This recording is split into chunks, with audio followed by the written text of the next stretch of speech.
ఉద్యోగాలను కాంగ్రెస్ సర్కార్ భర్తీ చేయాలని ఎంపీ ఆర్ కృష్ణయ్య డిమాండ్ చేశారు. అధికార పార్టీ వాళ్లను రోడ్ల మీద తిరగనివ్వకండి అంటూ నిరుద్యోగులకు పిలుపునిచ్చారు. సీఎం రేవంత్ రెడ్డి ఒక్కరోజైనా ఉద్యోగాలపై రివ్యూ చేశారా అని ప్రశ్నించారు. రాష్ట్రంలో అవినీతి పెరిగిందని ఆరోపించారు. నిరుద్యోగ ఉద్యమం బలంగా వస్తే ప్రభుత్వం దిగి వస్తుందని చెప్పారు. హైదరాబాద్ జలవిహార్లో నిర్వహించిన నిరుద్యోగుల జేఏసీ బాకీ కార్డుల విడుదల కార్యక్రమంలో కృష్ణయ్య మాట్లాడారు. మీకు కొత్త ఉద్యోగాలు అడుగుతలేము. ఈరోజు రాష్ట్రంలో మీరు ఇచ్చిన హామీ ప్రకారం 2 లక్షల ఉద్యోగాలు భర్తీ చేయాలి. భర్తీ చేసే వరకు నిరుద్యోగులు ఎవ్వరు కూడా విశ్రమించరు. రోడ్డు మీద లీడర్లను తిరగనీయొద్దని చెప్పి మీ అందరికీ నేను విజ్ఞప్తిస్తున్నా. మంచి సమర్థుడైనటువంటి కేసీఆర్ను ఓడించడం అంత ఈజీ కాదు.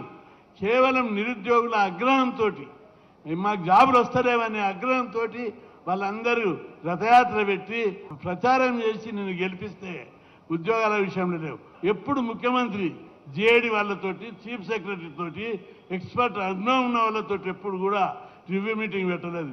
మనం పార్టీలకు అతీతంగా, రాజకీయాలకు అతీతంగా మనం ఉద్యమం చేపడదాం. పెద్ద ఎత్తున ప్రభుత్వం కదిలిస్తే తప్ప మీకు ఉద్యోగాలు రావు. ఈరోజు